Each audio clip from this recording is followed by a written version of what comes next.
Train की आवाज, पटरियों पर दौड़ते पहियों की धड़कन और खिड़की से आती हवा का एहसास। कभी सोचा है कि कैसे एक सफर आपकी पूरी जिंदगी बदल सकता है? आज मैं आपको कबीर और साना की कहानी सुनाने जा रहा हूं, जहां हर सफर उन्हें एक नई मंजिल की तरफ ले गया। मुंबई से दिल्ली जाने वाली राजधानी एक्सप्रेस में कबीर अपनी सीट पर बैठा हुआ था। AC 3 टियर का डिब्बा, शाम के 6 बजे का समय। वो अपने लैपटॉप पर काम कर रहा था जब अचानक सामने वाली सीट पर एक लड़की आकर बैठी। साना। उसके हाथ में एक किताब थी और चेहरे पर एक अजीब सी परेशानी। एक्सक्यूज मी, साना ने कहा, क्या आपको पता है कि ये ट्रेन कितनी देर से चल रही है? कबीर ने अपना लैपटॉप बंद किया और मुस्कुराते हुए कहा, अभी तक तो टाइम पर है, कोई जल्दी है क्या? हाँ, दिल्ली में एक इंटरव्यू है कल सुबह। पहली बार इतना लंबा सफर कर रही हूं अकेले। साना की आवाज में थोड़ी घबराहट थी और बस यहीं से शुरू हुई उनकी कहानी। रात भर वो बात करते रहे। कबीर ने बताया कि वो एक सॉफ्टवेयर इंजीनियर है और दिल्ली में अपनी नई जॉब ज्वाइन करने जा रहा है। साना आर्किटेक्चर की स्टूडेंट थी, अपने ड्रीम कॉलेज में एडमिशन के लिए इंटरव्यू देने जा रही थी। ट्रेन धीरे धीरे आगे बढ़ती रही और उनकी बातें भी। कबीर ने अपने ट्रैवल एक्सपीरियंसेस शेयर किए, साना ने अपने सपनों के बारे में बताया। रात के 2 बजे जब बाकी सब सो गए थे, वो दोनों अभी भी खिड़की के पास बैठकर बाहर के नज़ारे देख रहे थे। देखिए, साना ने कहा, कितने सारे छोटे छोटे गांव हैं, हर जगह कोई ना कोई अपनी कहानी जी रहा है। कबीर ने उसकी तरफ देखा। चांदनी में उसका चेहरा कुछ अलग लग रहा था। सच में, हर सफर में कुछ ना कुछ नया मिलता है। सुबह जब ट्रेन दिल्ली पहुंची, दोनों को लगा जैसे ये सफर बहुत जल्दी खत्म हो गया। प्लेटफॉर्म पर खड़े होकर उन्होंने नंबर्स एक्सचेंज किए। अगर इंटरव्यू अच्छा गया तो मैं यहीं रह जाऊंगी, साना ने कहा। तो फिर मिलते रहेंगे, कबीर ने जवाब दिया।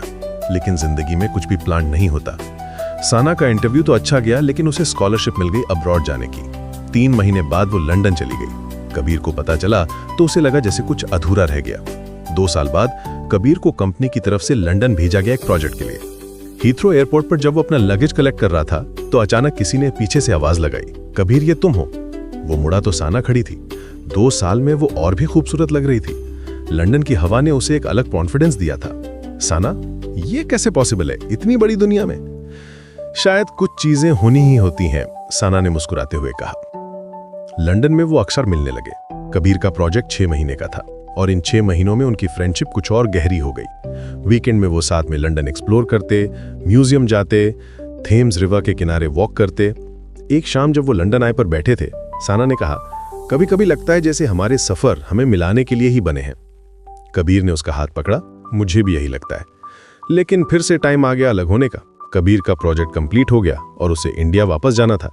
साना के पास अभी भी 1 साल की पढ़ाई बाकी थी। एयरपोर्ट पर विदाई के समय दोनों की आंखों में आंसू थे। ये हमेशा ही ऐसे ही होगा क्या? साना ने पूछा। नहीं, कबीर ने कहा, अगली बार जब मिलेंगे तो हमेशा के लिए मिलेंगे। 1 साल बाद साना इंडिया वापस आई। उसे मुंबई में एक अच्छी जॉब मिल गई थी। कबीर अभी भी दिल्ली में था, लेकिन अब वो हर वीकेंड मुंबई आने।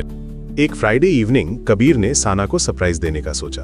वो उसी राजधानी एक्सप्रेस से मुंबई आया जिसमें वो पहली बार मिले थे। स्टेशन पर साना का वेट कर रहा था। जब ट्रेन प्लेटफॉर्म पर आई, कबीर ने देखा कि साना भी उसी कोच में बैठी है जिसमें वो पहली बार मिले थे। वो उसी सीट पर बैठी थी। ये क्या कोइंसिडेंस है? कबीर ने पूछा। साना ने मुस्कुराते हुए कहा, कोई कोइंसिडेंस नहीं। मैंने सोचा था कि शायद तुम इसी ट्रेन से आओ, इसलिए मैंने भी टिकट बुक कराया। उस रात फिर से वो दोनों खिड़की के पास बैठे थे, लेकिन इस बार बात कुछ और थी। 2 साल के सफर के बाद वो समझ गए थे कि उनका प्यार सिर्फ ट्रैवल का नशा नहीं था। साना, कबीर ने कहा, मैं तुमसे शादी करना चाहता हूं। साना ने उसकी तरफ देखा, लेकिन हम दोनों अलग अलग शहरों में हैं। तो क्या हुआ? हमने इतने सफर किए हैं साथ में, अब एक और सफर करते हैं जिंदगी का। 6 महीने बाद उनकी शादी हुई। रिसेप्शन में कबीर ने अपनी स्पीच में कहा कि लोग कहते हैं कि प्यार अंधा होता है, लेकिन हमारा प्यार तो सफर में मिला है। हमने एक दूसरे को अलग अलग जगहों पर अलग अलग हालात में देखा है और हर बार लगा कि ये वही इंसान है जिसके साथ मैं अपनी जिंदगी का सफर करना चाहता हूं। आज कबीर और साना की शादी को 5 साल हो गए। वो अभी भी ट्रैवल करते हैं, लेकिन अब साथ में। उनके घर में एक वर्ल्ड मैप लगा है जिस पर वो अपनी हर ट्रिप को मार्क करते हैं। कल ही उन्होंने अपने बेटे आर्यन को पहली बार ट्रेन जर्नी पर ले जाने का प्लान बनाया है। वही राजधानी एक्सप्रेस, वही रूट। पता है, साना ने कबीर से कहा, मुझे लगता है कि हमारी कहानी अभी शुरू हुई है। अभी तो बहुत सारे सफर बाकी हैं। कबीर ने उसे गले लगाया। हाँ, और इस बार हम तीनों साथ में करेंगे ये सफर। कभी कभी सोचता हूँ कि कैसे एक सिंपल ट्रेन जर्नी दो लोगों की पूरी जिंदगी बदल देती है। कबीर और साना की कहानी सिखाती है कि कभी कभी डेस्टिनी हमें वो रास्ते दिखाती है जिनके बारे में हमने कभी सोचा भी नहीं होता। उनका प्यार सिर्फ एक मोमेंट का नहीं था, वो हर सफर के साथ, हर मुलाकात के साथ मजबूत होता गया। डिस्टेंस ने उन्हें अलग नहीं किया, बल्कि और करीब ला दिया। आज जब भी कोई ट्रेन की आवाज सुनता हूं तो मुझे कबीर और साना की याद आ जाती है।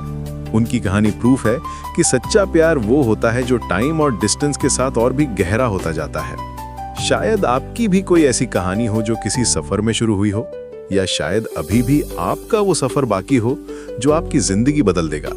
क्योंकि जैसा कि कबीर कहता है, हर सफर में कुछ न कुछ नया मिलता है।